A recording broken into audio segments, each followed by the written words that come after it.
దశాబ్దాలుగా చూస్తున్నాం. ఇదేం కొత్త కాదు. చట్టాలు కూడా పనిచేస్తాయా?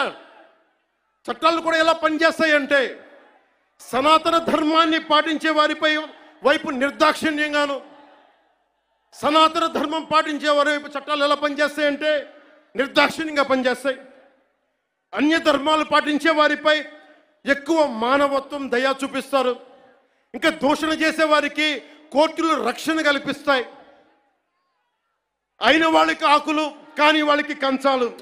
ఇప్పుడు అది కూడా పోయింది, ఆకులు కూడా పోయింది. చేతుల్లో పెట్టి నాక్కోమంటున్నారు సనాతన ధర్మాన్ని ప్రాక్టీస్ చేసేవాళ్ళు. ఇదన్నా సరదాగా చెప్పట్లా.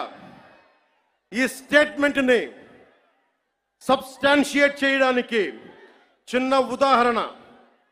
ఈ మధ్యన ఒక యువ నాయకుడు అన్న మాటలు, సనాతన ధర్మం ఒక వైరస్, దాన్ని అంతం చేస్తాం.